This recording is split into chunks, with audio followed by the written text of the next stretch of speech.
So, how is everyone? is it the rain? Are you guys not awake yet? So, how is everyone? ทุกคนเป็นไงบ้างครับไอ้ฝนตกหรือว่าทุกคนบางคนยังหลับอยู่ So I'm actually super encouraged. I love the rain. จริงๆแล้วเนี่ยผมเป็นคนที่รักฝนนะครับ You know where I grew up is like it rains 4 or 5 days a week year round. แล้วก็ที่ผมกำเนิดมานะครับที่นั่นก็แบบวันหนึ่งตกก็ 4-5 รอบเลย And the area I grew up in is just surrounded by one of the largest forests in the U.S. แล้วก็ที่ผมเกิดนะครับก็ถูกรายล้อมไปด้วยทั้งป่าไม้ทั้งรายล้อมด้วยป่าไม้นะครับที่ประเทศสหรัฐอเมริกา So the rain always makes me feel very excited. I like it. แล้วก็ทุกครั้งฝนตกนะครับมันก็ทำให้ผมตื่นเต้น So but my family and I were super encouraged to be back in Thailand. แล้วก็ผมและครอบครัวตื่นเต้นนะครับที่กลับมาที่เมืองไทย We feel like every time we come, like we're visiting family. ทุกครั้งเมื่อกลับมาเหมือนกับกลับมาเยี่ยมครอบครัว Because we are, you guys are family. ใช่ครับเพราะพวกเราเป็นครอบครัวด้วยกันใช่ไหมครับ And it's also encouraging because we feel like every time we come back, we see people doing well. ครับทุกครั้งเมื่อเรากลับมานะครับเราสังเกตนะครับว่าคนส่วนใหญ่ก็ทำได้ดี You know, it's always good to come back and see friends and see how they're doing, and everyone's encouraged and growing, and their families are growing. ครับเป็นภาพประทับใจนะทุกครั้งกลับมาเยี่ยมบ้านนะครับเห็นคนเติบโตเห็นคนมีความสุขเห็นคนแจ่มใสขึ้น So we get very excited to come back. ครับก็ตื่นเต้นนะครับที่กลับมา And it's funny because I was talking to Dylan before, and Dylan was actually in Siem Reap where my wife and I are not long ago. ผมในการที่สังสรรค์กับดีเลนนะครับแล้วดีเลนบอกว่าอยากจะไปเสียมเลียบแล้วก็จริงๆแล้วนะผมกับภรรยา You know, Dylan was in Siem Reap where my wife and I ตอน live. ที่ดีเลนไปที่เสียมเลียบนะตอนนั้นผมกับภรรยาอยู่ที่นั่น And before the service, Dylan looked at me and goes, Brad, แล้วก็ก่อนที่จะนมัสการนะครับดีเลนก็บอกที่ผมบอกแบรด what are you feeding your son? เฮ้ยคุณเอาอะไรเลี้ยงลูกคุณเนี่ย Because he went like this. แล้วก็บอกโอ้โหมาเจอครั้งตัวเริ่มเลย And I kind of jokingly told Dylan everything. He's everything. แล้วก็ผมก็เลยบอกคุยเรื่องโจ๊กนะครับกับดีเลนบอกโอ้โหลูกผมเลยกินทุกอย่างที่ขวางหน้า And he really does. แล้วก็จริงๆแล้วเนี่ยเป็นอย่างนั้นนะครับ So, but it's strange because our son today is 6 months old. แล้วก็ลูกชายคนเล็กผมตอนนี้อายุครบ6 เดือนแล้ว And he weighs 9 kilos. แล้วก็น้ำหนักตอนนี้นะครับล่าสุด9 กิโล My daughter will be 3 years old at the end of the month. แล้วก็ท้ายเดือนนี้นะครับลูกสาวก็จะอายุครบ3 ขว And บ she weighs 13 kilos. แล้วก็น้ำหนักนะครับปลาเข้าไปรุ่น13 กิโลนะครับ He's a big boy. แล้วก็ลูกชายก็เป็นเด็กที่ค่อนข้างจะตัวสมบูรณ์ Which is encouraging, so we ก็ like it. ลูกครับก็ทำให้เราได้กำลังใจ So, but today I want to talk about a topic that I don't think we regularly think about. แล้วก็วันนี้ผมอยากจะพูดถึงหัวเรื่องนะครับซึ่งคนส่วนใหญ่ก็ไม่ค่อยจะพูดถึงเท่าไหร่ No, but it's a topic I feel like has impact in the way that we live our lives and the happiness that we have in our lives. แต่ว่าเรื่องนี้นะครับผมเชื่อว่าเป็นเรื่องที่จะเป็นเครื่องบ่งชี้นะครับระดับความสุขนะครับหรือว่าเป็นเรื่องที่จะมีผลกระทบกับชีวิตของเรา And I feel when we have a biblical perspective on this principle, it frees our hearts and can engender happiness. แล้วก็ผมเชื่อว่าเมื่อเราได้เรียนรู้จากหลักการในทางคัมภีร์นะครับมันก็จะช่วยเพิ่มพูนความสุขการดำเนินชีวิตของเราในแต่ละวัน So less stress in your life. นะครับหรือแม้กระทั่งทำให้ความกดดันในชีวิตของเรานั้นลดน้อยลง You know, and the concept or the principle I want to talk about is called stewardship. วันนี้นะครับหลักการที่ผมจะพูดถึงเรื่องคือการรับใช้นั้น So, and I don't know how the word works out in Thai, but even in English, we don't talk about this often. แล้วก็แม้กระทั่งคำนี้นะครับว่าคำว่า steward นะครับเราก็ไม่ค่อยพูดถึงภาษาอังกฤษไม่ค่อยพูดเท่าไหร่นะครับแต่ And nowadays, like I work at a hotel. ผมทำงานที่ในธุรกิจโรงแรม And we have stewards at the hotel. แล้วก็เราก็มีนะครับพนักงานนะครับ steward นะครับหรือว่าผู้รับใช้ในโรงแรม So, but it's not the stewards that you find in the Bible or that goes with the concept of stewardship. แต่ว่านะครับคนที่ทำงานที่โรงแรมที่ steward นะครับตำแหน่งเขาหรือบทบาทเขา มันไม่ได้แบบอธิบายไว้ในพระคัมภีร์เหมือนกับในอธิบายไว้ในพระคัมภีร์ไบเบิลเลย You know, in a hotel, a steward is a waiter. ครับถ้าคุณพูดถึงสจ๊วตในโรงแรมคือบ่อยนั่นเอง He brings you your food, คุณสั่งอะไรนะครับเขาก็จะอาหารมาให้คุณ which is nice. We all like to eat. นะครับก็อาหารดีๆมาให้คุณรับประทาน But when the Bible talks about a steward, they're not talking about waiters. แต่ว่าพระคัมภีร์นะครับพูดถึงว่าสจ๊วตนะครับในไบเบิลนะครับไม่ใช่คือเป็นบ่อยหรือว่าบริกร Stewards, if you were a steward, it was actually a very important role and one that came with a lot of responsibility, but also a lot of honor. นะครับแต่ว่าในพระคัมภีร์นะครับเขาพูดถึงบทบาทนี้ครับเป็นเกียรตินะครับแล้วเป็นคนที่มีความรับผิดชอบสูง You know, and a good example of a steward in the Bible would be Joseph. แล้วก็ตัวอย่างหนึ่งนะครับในพระคัมภีร์ไบเบิลคือโยเซฟ You know, at the point that the king of Egypt, the Pharaoh, took his ring off his finger and gave it to Joseph. ถึงจุดหนึ่งนะครับฟาโรห์นะครับมอบแหวนนะครับส่วนพระองค์นะครับให้กับโยเซฟเลย Joseph became Pharaoh's steward. แล้วก็โยเซฟนะครับเมื่อได้รับตรงนั้นถ้าบทบาทก็คือว่าเป็นสจ๊วตให้กับฟาโรห์ And he had all of the power and the authority of the king. แล้วก็เขามีสิทธิอำนาจนะครับแล้วก็รองจากแค่กษัตริย์เท่านั้นเอง And also a lot of responsibility. แล้วก็แน่นอนนะครับตำแหน่งนี้ก็เป็นตำแหน่งที่มีบทบาทมีความรับผิดชอบสูง Now, essentially, a steward is a person who has a responsibility to manage another's property. แล้วก็หรือว่าอีกตำแหน่งหนึ่งนะครับเป็นผู้ที่จัดการนะครับเกี่ยวกับเรื่องนะครับที่ดินและต่าง You know, and for us, none of us work for the king, I don't think. ๆสำหรับพวกเราทุกคนนะครับไม่ได้ทำงานให้กับกษัตริย์หรือว่า Right? I could be wrong. Anyone work for the king? มีใครนะครับทำงานให้ส่วนของกษัตริย์นะครับส่วนเราจะ Okay. วางอะไรแบบ So นี้ไหม why is being a steward important for us? ทำไมครับคำว่าสจ๊วตนะครับหรือว่าตรงนี้ครับมันสำคัญสำหรับเรา You know, look in Psalm 24. ให้เราดูพระคัมภีร์ข้อแรกในหนังสือสุดีบทที่ This is why I believe stewardship is an important principle for all of us. 24เพราะนี้เหตุนี้นะครับผมถึงให้ความสำคัญว่าการที่เป็นผู้รับใช้นะแต่อย่างนี้นะครับทำไมจึงเป็นบทบาทที่สำคัญสำหรับพวกเรา So Psalm 24, verse 1. ข้อพีในหนังสือสุดีบทที่ 24ข้อที่1นะครับ So I'll read the English first. It says, "The earth is the Lord's, and the fullness thereof, the world and those who dwell therein. For he has founded it upon the seas and established it upon the rivers." ข้อ1ข้อที่2แผ่นดินโลกกับสรรพสิ่งในนั้นเป็นของพระเจ้าทั้งพิภพกับบรรดาผู้ที่อยู่ในพิภพนั้นเพราะพระองค์เองทรงประดิษฐานแผ่นดินไว้บนทะเลและทรงสถาปนามันไว้เหนือน้ำ Now, essentially what the Bible is saying here is that the world, the earth, and everything in it actually belongs to God. พระคัมภีร์ข้อนี้กล่าวว่าแผ่นดินโลกและสรรพสิ่งทั้งปวงนั้นเป็นของใครเป็นขององค์พระเจ้า He made it. He created it. พระองค์นั้นทรงสร้างขึ้นมา He filled it. พระองค์นั้นเติมเต็ม Everything belongs to God. ทุกอย่างเป็นของพระเจ้า Interesting. อันนี้น่าสนใจ So, what do we own? What do we own? และเราเป็นเจ้าของในเรื่องอะไร You know, and at heart, this principle can free you in your life and help you to be happy, but also we need to consider it as a responsibility. ครับแล้วก็ในหลักการตรงนี้นะครับการที่เป็นเจ้าของนะครับถ้าคุณเข้าใจนะครับมันจะช่วยทำให้คุณนั้นมีความสุขนะครับแล้วก็เข้าใจถึงบทบาทชีวิตของคุณที่เป็นอยู่ Biblically, everything that we have and everything that we get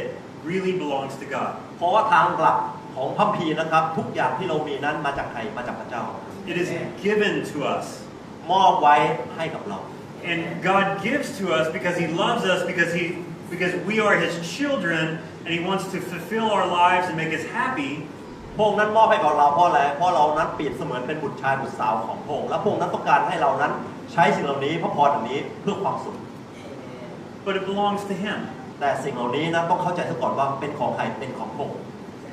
So what that means is we become stewards of God's possessions. เพราะฉะนั้นนะครับหลักการแรกเราเป็นสจ๊วตหรือว่าเป็นผู้รับใช้ในคนที่เป็นเจ้าของคือพระองค์นั่นเอง You know, and today I want to talk about what this means and the impact it has in the way we live. เพราะนั้นนะผมจะพูดถึงว่ารับผลกระทบที่จะเกิดขึ้นนั้นเป็นอย่างไร Okay, but let's look at another verse. 1 Peter 4. อีกข้อหนึ่งในหนังสือ1 เปโตรบทที่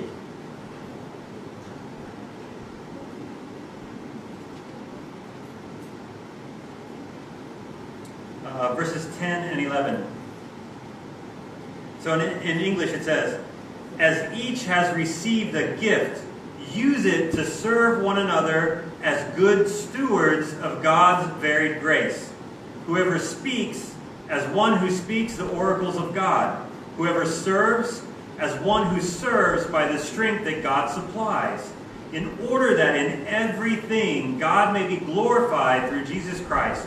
To him belong glory and dominion forever and ever. Amen. 1 เปโตรบทที่ 4 ข้อ 10 ถึง 11 ตามซึ่งทุกคนได้รับของประทานที่ทรงประทานให้แล้วก็ให้ใช้ของประทานนั้นเพื่อประโยชน์แก่กันและกันเป็นผู้รับมอบฉันทะที่ดีที่แจกและสำแดงพระคุณนานาประการของพระเจ้าถ้าผู้หนึ่งผู้ใดจะพูดก็ให้กล่าวเหมือนหนึ่งกล่าวพระภาสิทธิ์ของพระเจ้าถ้าคนใดกระทำบริการก็จงให้บริการตามกำลังซึ่งพระเจ้าทรงโปรดประทานเพื่อว่าพระเจ้าจะได้รับเกียรติในการทั้งปวงโดยทางพระเยซูคริสต์พระสิริและไอสวรรยานุภาพจงมีแด่พระองค์ตลอดไปเป็นนิจอาเมน You know, and what the verse is talking about here is another aspect of this stewardship that we've begun to talk about. พระคัมภีร์ข้อนี้ก็พูดอีกแง่หนึ่งนะครับของการที่เป็น steward แล้วก็ผู้รับใช้ You know, in Psalms when it talks about all the earth and everything in it is God's, but he's talking about possessions or things that exist. ครับในข้อที่24สุดีบทที่24บอกคนที่เป็นเจ้าของคือองค์ผู้เจ้าผู้ที่ทรงประทานและสร้างทรัพย์สินขึ้นมา You know, here in Peter what the author is doing is continuing this idea of stewardship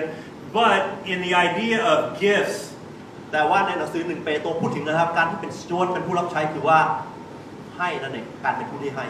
You know, and throughout the New Testament they use different words to talk about gifts. They use the word talents or skills or abilities. ครับในตลอดข้อในพระคัมภีร์ใหม่นะครับจะพูดถึงหลักการนี้ว่าจะเป็น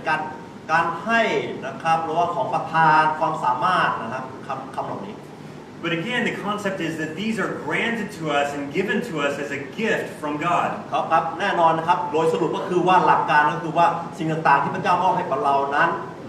มาจากพระองค์แล้วก็เรานั้นเป็นผู้รับใช้ของพระองค์ And if you look in Peter 4, ในข้อพีใน1 เปโตรบทที่ you know, it encourages us to be good stewards and serve one another. 4ข้อพีให้คำแนะนำว่าที่เป็นผู้รับใช้ที่ดีแล้วก็รับใช้ซึ่งกันและกัน You know, as a steward, you hold the possessions for someone else. ในฐานะที่เป็นผู้รับใช้นะครับบทบาทคือว่าเรารับใช้ผู้คน You know, and the idea is that you need to be responsible with the possessions that you've been entrusted with. ก็คือว่าคุณต้องรับผิดชอบกับสิ่งที่คุณได้รับมอบหมายให้กับใครบางคนนั่นเอง You know, there's a saying in English, owners have rights.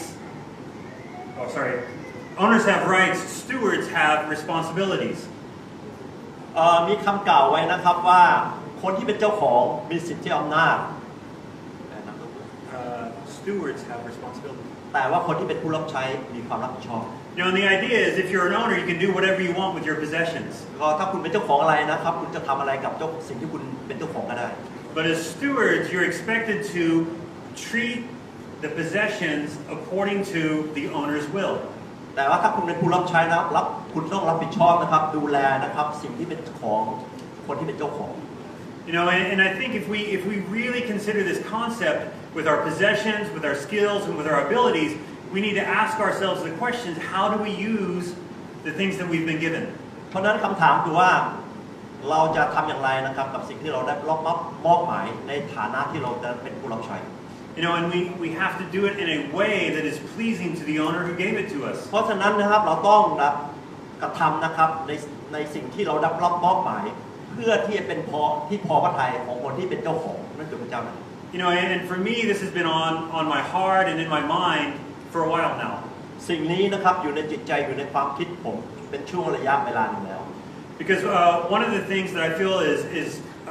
a responsibility of mine as a steward is my family. สิ่งหนึ่งที่ผมรู้สึกถึงความรับผิดชอบก็คือครอบครัว You know, the Bible says in Proverbs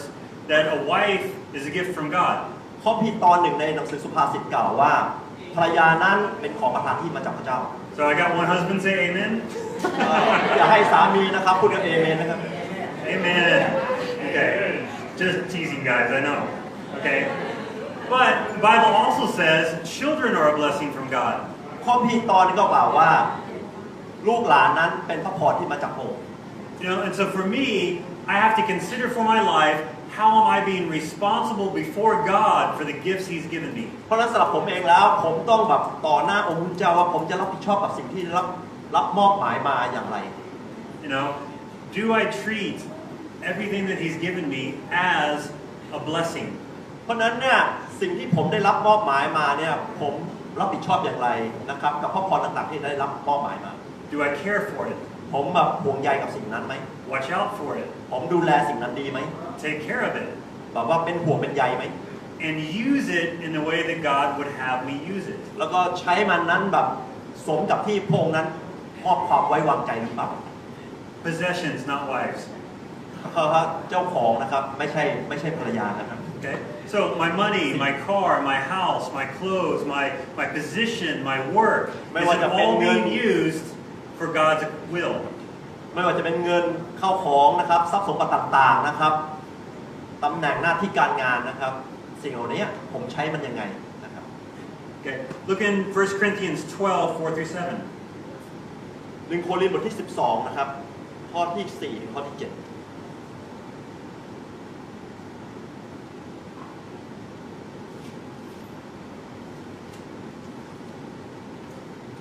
7So in English it says, 1 Corinthians 12, 4 through 7. Now, there are different gifts, but the same Spirit. There are different ministries, but the same Lord.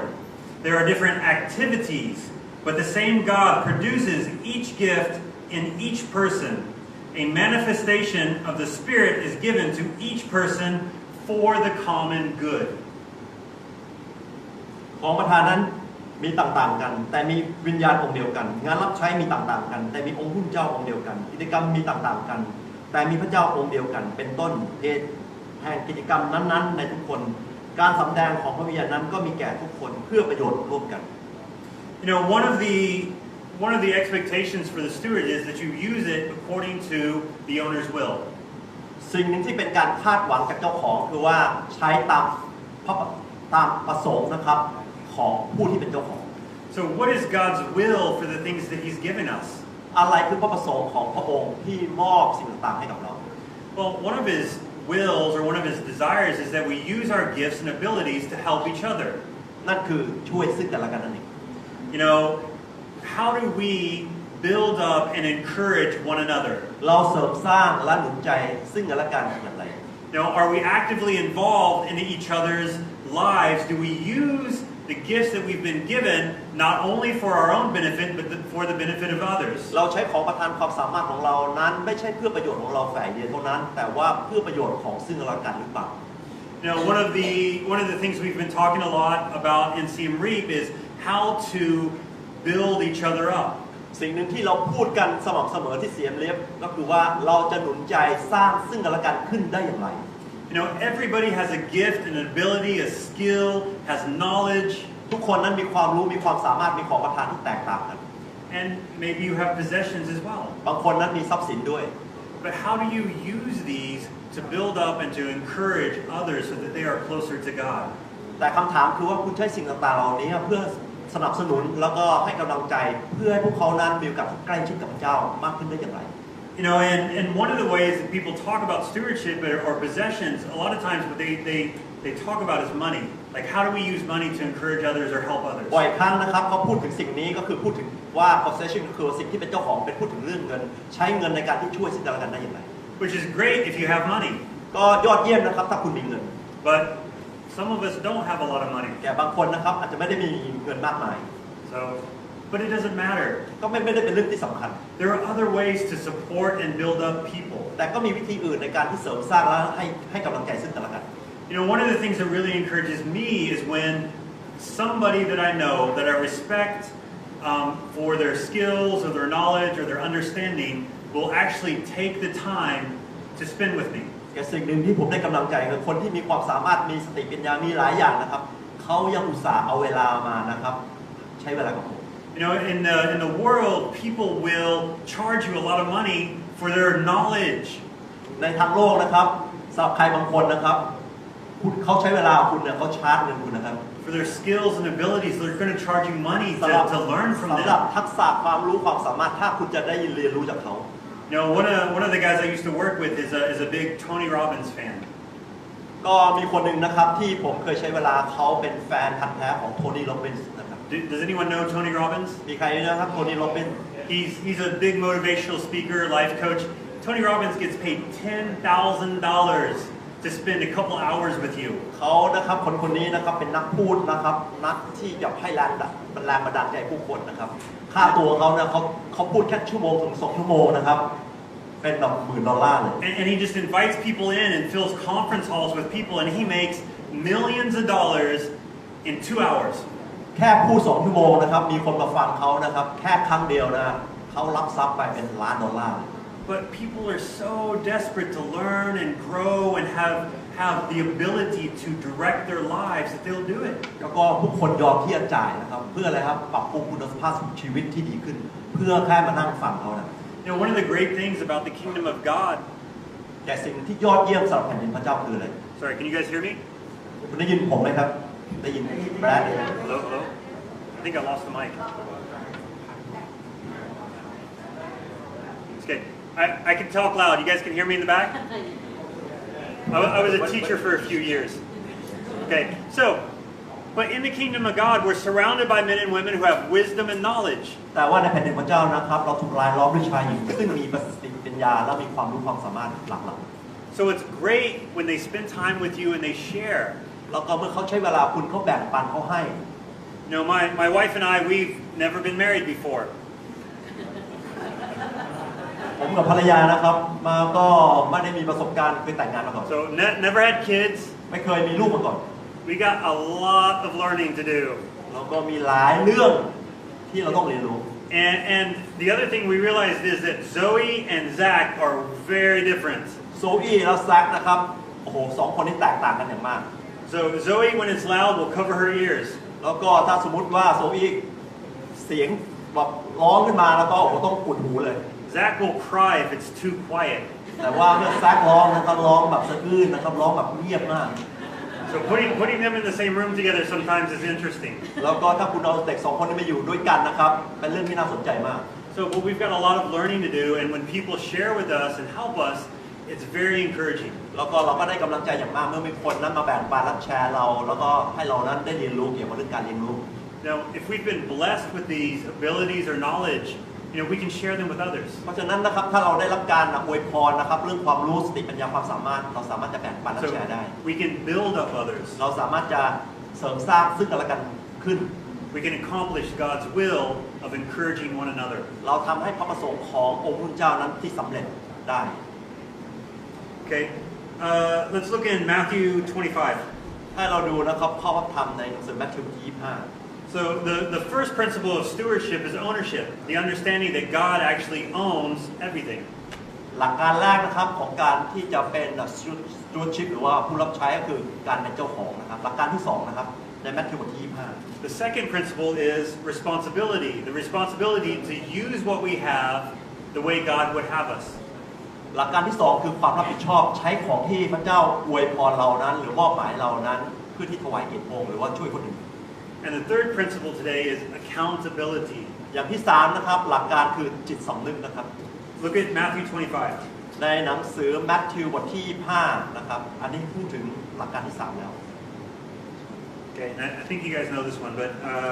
verses 14 through 30, the parable of the talents. พูดถึงอุปมาเรื่องเงินตลันนะครับในหนังสือมัทธิวบทที่25 Okay. You can read 14 through 30. มัทธิว25นะครับ14ถึง30และยังเปรียบเหมือนชายผู้หนึ่งจะออกเดินทางไปยังเดินทางไปจึงเรียกพวกทาสของตนมาฝากทรัพย์สมบัติไว้คนหนึ่งท่านให้5 ตลันคนหนึ่ง2 ตลันและคนหนึ่งตลันเดียวตามความสามารถของแต่ละคนแล้วก็ท่านเข้าไปคนที่ได้รับ5 ตลันนั้นก็เอาเงินไปค้าขายทันทีได้กำไรเท่าไหร่ได้กำไรเท่าตัวคนที่2ได้รับตลันนั้นก็ได้กำไรเท่าตัวเหมือนกันแต่คนที่ได้รับตลันเดียวได้ขุดหลุมซ่อนเงินของนายไว้ ท่านอยู่มาช้านานนายจึงมาคิดบัญชีกับท่านเหล่านั้นคนที่ได้รับ5 ตารางก็เอาเงินกำไรอีก5 ตารางมาชี้แจงว่านายเจ้าข้าท่านได้มอบเงินท่านได้มอบเงิน5 ตารางไว้กับข้าพเจ้าดูเถิดข้าพเจ้าได้กำไรมาอีก5 ตารางนายตอบว่าดีแล้วเจ้าเป็นทาสดีและสัตย์ซื่อและเจ้าสัตย์ซื่อในของเล็กน้อยเราจะตั้งให้เจ้าดูแลของมากเจ้าจงปีดีร่วมสุขกับนายของเจ้าเถิดคนที่2คนที่ได้รับ2 ตารางมาชี้แจงด้วยว่านายเจ้าข้าท่านได้มอบเงิน2 ตารางไว้กับข้าพเจ้าดูเถิดข้าพเจ้าได้กำไรมาอีก2 ตารางนายจึงตอบว่าดีแล้วเจ้าเป็นทาสดีและสัตย์ซื่อเจ้าสัตย์ซื่อในของเล็กน้อยเราจะตั้งให้เจ้าดูแลของมากเจ้าจงปีดีร่วมสุขกับนายของเจ้าเถิดฝ่ายคนที่ได้รับตารางเดียวมาชี้แจงด้วยว่านายเจ้าข้าข้าพเจ้ารู้อยู่ว่าท่านเป็นคนใจแข็งเกี่ยวผลที่ท่านไม่ได้หวังเก็บสั่งสมที่ท่านไม่ได้โปรยข้าพเจ้ากลัวจึงเอาเงินตารางของท่านไปซ่อนไว้ใต้ดินดูเถิดนี่แหละเงินของท่านนายจึงตอบว่าไอ้ข้าชั่วช้าและเกียจคร้านเจ้าก็รู้หรือว่าเราเกี่ยวที่เราไม่ได้หวังเก็บสั่งสมที่เราไม่ได้โปรยเหตุฉะนั้นเจ้าควรเอาเงินของเราไปฝากไว้ที่ธนาคารเมื่อเราจะมาจะได้รับเงินของเราทั้งดอกเบี้ยด้วยเพราะฉะนั้นจงเอาเงินตารางเดียวนั้นจากเขาไปให้คนที่มี10 ตารางด้วยว่าผู้ใดมีอยู่แล้วจะเพิ่มเติมให้ผู้นั้นจนมีเหลือเฟือแต่ผู้ที่ไม่มีแม้ว่าซึ่งเขามีอยู่ก็ต้องเอาไปจากเขาเอาอ้ายข้าชาติชั่วไปทิ้งเสียที่มืดภายนอกซึ่งที่นั่นจะมีการร้องไห้ของเคี้ยวฟัน Thank you. So here in the story, the master is going away on a journey. พระพีกล่าวว่าเจ้านายนั้นแบบเดินทางไปต่างแดน And he has 3 servants with different abilities. แล้วก็ก่อนไปก็เรียกแบบข้าทาสนะครับ3 คนซึ่งมีความสามารถที่แตกต่าง And to each, he leaves behind talents that the servant is to use while he is gone. ครับขณะก่อนเดินทางไปนะครับก็ให้มอบเงินตารางให้แต่ละคนนะครับซึ่งมีความสามารถที่แตกต่าง And as you read the story, you see that 2 of the servants went out and they used the master's money in the way the master would want them to. 2 คนแรกนะครับเขาใช้เงินตารางที่เจ้านายมอบหมายไปตามจุดมุ่งหมายสมกับที่เจ้านายมอบหมายไว้ And the third one kind of hid it. He didn't do anything with it. แต่คนที่3นะครับเขากลับเอาไปซ่อนเขาไม่ได้ทำอะไรเลย And at the end of the story, we see the master come back. ตอนท้ายนะครับเมื่อเจ้านายกลับมา And he congratulates and rewards the 2 faithful servants. เจ้านายนั้นแสดงความยินดีแล้วก็มอบรางวัลให้กับ2 คนแรก And he admonishes the unfaithful servant. แต่ว่าได้ตักเตือนคนที่3คนที่ไม่สัตย์ซื่อ And this parable is actually told by Jesus with the concept of our lives. เรื่องราวนี้นะครับถูกสอนโดยองค์พระเยซูคริสต์ซึ่งเกี่ยวโยงกับการใช้ชีวิตของพวกเรา In the parable, Jesus is the good master. ในเรื่องอุปมานี้พระเยซูคริสต์ก็คือเจ้านาย And each of the servants is us. แล้วก็ผู้รับใช้แต่ละคนนั้นก็คือเรา We have been given talents and abilities and possessions. เราได้รับมอบหมายรับการอวยพรความสามารถสติปัญญาแล้วก็บางอย่าง And at some point, แล้วถึงจุดหนึ่ง at the end of our lives, ท้ายสุดในชีวิต God will ask us, พระเจ้าจะถามเรา what have you done คุณได้ทำอะไรบ้าง with what I gave you? กับสิ่งที่เราได้มอบหมายให้กับคุณ And it's interesting to me because there's 2 really encouraging things about this passage. ก็มีเรื่องได้กำลังใจจากเรื่องราวนี้เหมือนกัน One is that he takes into account each person's individual ability. เพราะว่าพระองค์นั้นมอบหมายเงินตารางขึ้นอยู่กับความสามารถของแต่ละคน God does not expect me to be more than I am. พระองค์นั้นพระเจ้าจะไม่คาดหวังผมมากไปกว่าในสิ่งที่ผมเป็นอยู่ปัจจุบัน I don't have to stress out or worry that I have not accomplished everything somebody else has done. ก็คือว่าผมไม่ต้องกดดันนะครับหรือว่าต้องไปทำอะไรตามความคาดหมายของคนอื่นที่มาคาดหมายกับผม My path is my path. อดีตของผมก็คืออดีตของผม And he has given to me according to what he knows I'm able to do. แล้วก็พระองค์นั้นก็จะมอบหมายนะครับในสิ่งที่พระองค์รู้ว่าผมสามารถทำอะไรได้ So to me that's very encouraging. สิ่งนี้นะครับเป็นสิ่งที่ผมได้กำลังใจ I actually come from a rather successful family. Very successful. ผมมาจากครอบครัวที่ค่อนข้างจะประสบความสำเร็จ My father is Dr. Akin. ก็คุณพ่อผมนั้นเป็นคุณหมอ My brother is Dr. Akins. พี่ชายผมเป็นคุณหมอเหมือนกัน Doctor. ก็จบด็อกเตอร์นะครับ Doctor. Yeah, you guys understand, right? Okay. So one of my sisters is almost Dr. Akins. แล้วก็พี่สาวผมคนหนึ่งนะครับเกือบเป็นด็อกเตอร์เอกินนะครับ And my other sister is actually, she's a firefighter in LA, which is pretty impressive for who she is. Sister. อยู่น้องสาวผมนะครับก็ทำงานให้กับแผนกดับเพลิงซึ่งเป็นงานที่มีเกียรติที่ในประเทศนั้นนะครับ You know, one of my sisters is a amateur professional weightlifter. แล้วก็อีกคนหนึ่งนะครับเป็นนักยกน้ำหนักนะครับที่มีชื่อเสียงนะครับแต่ว่าเป็นอมาเตอร์คือว่าสมัครเล่น Another one is a super marathon runner. และอีกคนหนึ่งนะครับเป็นนักวิ่งมาราธอน She just did 30 miles yesterday. แล้วก็คนนี้นะครับเมื่อวานนี้นะครับเพิ่งวิ่งนะครับผ่านนะครับมาราธอน30 ไมล์ So that's like what, 60 kilometers? โอ้มากกว่ามาราธอนทั่วไปนะครับนั่น60 กิโลนะครับมาราธอนมัน42 กิโล She ran 60 kilometers. คุณลองคิดดูว่าเขาสามารถวิ่งได้60 กิโล Yeah, I'm kind of an underachiever for my family. แล้วก็ผมรู้สึกว่าเป็นคนที่แบบถ้าเปรียบเทียบกับพวกเขาแล้วนะอาจจะด้อยที่สุดเลย So I might be the one talent guy. ก็ผมอาจจะเป็นคนไม่ได้มีความสามารถถ้าเปรียบเทียบกับพวกเขา But that's okay. แต่ก็เป็นเรื่องที่โอเคนะครับ God only expects you to be faithful for what you've been given. พระเจ้าเพียงแต่คาดหวังให้คุณสัตย์ซื่อกับสิ่งที่คุณได้รับมอบหมายแค่นั้นเอง Which for me is like, whew. แต่พอผมนะครับคิดแบบนี้ก็ I'm not going for that doctor thing. ผมจะไม่แบบไปที่จะไปแบบสมัครเป็นด็อกเตอร์หรืออะไรแบบนั้น And the 60 kilometers, that's just crazy. แล้วก็วิ่ง60 กิโลนะผมว่ามันบ้าบอจริงๆนะ So God only expects you to be faithful for what He's given you. ก็พงนั้นเพียงแต่คาดหวังให้คุณสัตย์ซื่อกับสิ่งที่คุณได้รับ So that's the encouraging thing here. ก็นี่เป็นสิ่งที่ได้กำลังใจนะครับ God has given you the ability to fulfill what He wants you to do. พงนั้นประทานความสามารถให้คุณด้วยเช่นกันเพื่อที่คุณนั้นจะประสบความสำเร็จกับสิ่งที่คุณได้รับมอบหมาย But there will be accountability. แต่ขณะเดียวกันนะครับต้องมีจิตสำนึกด้วย Be careful not to become the one talent guy who hid it in the sand because of fear. ระวังนะครับที่จะไม่ได้เป็นเหมือนคนที่3นะครับเมื่อเขาได้รับมอบหมายบางอย่างเขากลับเอาไปซ่อนไว้ You know, our ark can stand in front of a bus and share with the whole group. อาร์คนะครับสามารถที่จะยืนอยู่ต่อหน้ารถจิปมี่รถโดยสารแล้วก็ประกาศให้กับคนทุกกลุ่ม I don't think I would be able to get out of my seat. My knees would be knocking together. แต่ผมก็คิดว่าผมคงไม่สามารถจะทำแบบนั้นได้นะครับ But God is okay with that. แต่ว่ามันก็โอเคนะครับพระเจ้าก็โอเคสำหรับคุณก็เป็นอย่างนั้น To each his ability. ขึ้นอยู่กับความสามารถของแต่ละคน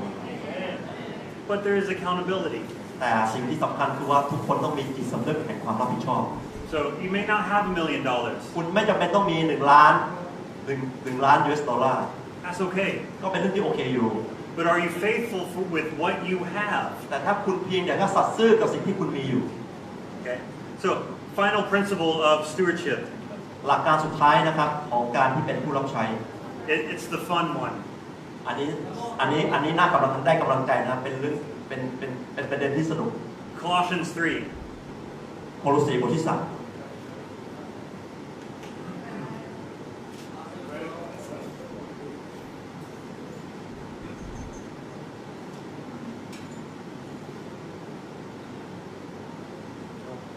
helps if I'm in the right book. So Colossians 3, 23 and 24. โคโลสีบทที่ 3 23 24 In English it says, whatever you do, work hardly as for the Lord and not for men, knowing that from the Lord you will receive the inheritance as your reward. You are serving the Lord Christ. ไม่ว่าท่านจะทำสิ่งใดก็ต้องทำด้วยความเต็มใจเหมือนกับทำถวายองค์ผู้เป็นเจ้าไม่ใช่เหมือนกับทำแก่มนุษย์ท่านรู้ว่าท่านจะได้รับมรดกจากองค์ผู้เป็นเจ้าเป็นบำเหน็จท่านปฏิบัติพระคริสต์เจ้าอยู่ For faithful stewards, สำหรับผู้รับใช้ที่สัตย์ซื่อ God has reward. พระเจ้ามีรางวัลที่รอคอยท่าน We all know the parable of the treasures in heaven. เรารู้นะครับเราเรื่องอุปมาครับทรัพย์สมบัติในสวรรค์ The encouragement to build your treasures in heaven and not here on earth. ข้อพีเขาอันนั้นนะครับสอนเราที่จะสร้างทรัพย์สมบัติที่สะสมไว้ในสวรรค์จะดีกว่า For the faithful steward, there is reward. สำหรับผู้รับใช้ที่สัตย์ซื่อจะมีรางวัลที่รอคอยอยู่ You know, in the story of the manager and the talents, he came back, and in the first 2 servants, he said, "Well done, faithful servant." สำหรับ2 คนแรกนะครับเมื่อกลับมารายงานนะครับกับเจ้านายไว้เจ้านายเขาบอกว่าอะไรทำได้ดีมากเจ้าผู้รับใช้ที่สัตย์ซื่อ And he invited them in to celebrate what has been done. แม้กระทั่งเจ้านายเขาแบบเชิญเข้ามานะครับมาร่วมเฉลิมฉลองกับความสำเร็จ There is reward for the faithful steward. จะมีรางวัลที่รอคอยอยู่สำหรับผู้รับใช้ที่สัตย์ซื่อ So you guys, let's be faithful stewards. พี่น้องหลายครับขอให้เรานั้นที่จะเป็นผู้รับใช้ที่สัตย์ซื่อ If we really hold in our hearts the conviction that everything we have and everything we've been given is a gift from God. ถ้าเรามีความเชื่อมั่นที่ลึกซึ้งและเข้าใจถึงหลักการนี้ว่าทุกอย่างที่เรามีนั้นมาจากพระเจ้า There is a host of things that happen in your life. ก็จะมีสิ่งดีๆนะครับที่รอคอยที่จะเกิดขึ้นในชีวิตของคุณ Gratefulness. ความ Gratefulness. ก็คือว่าความซาบซึ้งและขอบคุณ Because you feel so blessed by what God has done. เพราะว่าอะไรเพราะคุณสำนึกว่าคุณได้รับการอวยพรจากพระเจ้า A sense of peace. มีสันติสุขภายในใจ Because you don't have to worry if you lose it. คุณไม่ต้องกังวลเมื่อวันหนึ่งคุณจะต้องเสียมันไป It wasn't yours anyways. เพราะว่ามันไม่ได้เป็นของคุณอยู่แล้ว If you were faithful while you had it, that's all that God asks. ก็คือว่าถ้าคุณสัตย์ซื่อนะครับในสิ่งที่คุณได้รับมานั่นคือสิ่งที่พระเจ้าคาดหวังจากคุณเท่านั้น We don't have to worry about trying to amass these possessions. ก็คือเราไม่ต้องพยายามอย่างหนักนะครับเพื่อที่จะแบบเป็นเจ้ากี้เจ้าของกับสิ่งต่าง We don't have to stress out because we're not Dr. Akins. เราไม่จำเป็นต้องต้องกดดันนะครับต้องไปถึงระดับด็อกเตอร์ Maybe that's just me. You guys probably don't worry about that. อาจจะเป็นผมก็ได้คุณไม่ต้องกังวลก็ได้คนอื่น But we don't have to stress out. แต่เราไม่ต้องแบบกดดัน God doesn't expect you to be anything more than who you are. พระเจ้าจะไม่ได้คาดหวังคุณไปมากกว่าในสิ่งที่คุณเป็นอยู่ So you guys, stewards. ผู้รับใช้ So remember, what we have is all from God. ให้เราจดจำไว้ว่าทุกสิ่งที่เรามีนั้นมาจากพระเจ้า If we're responsible, ถ้าเรารับผิดชอบ when He comes back for the accountability, เมื่อมาถึงจุดที่เรียกว่าจิตสำนึก we will be rewarded. เราจะได้รับรางวัล Thank you guys. ขอบคุณมาก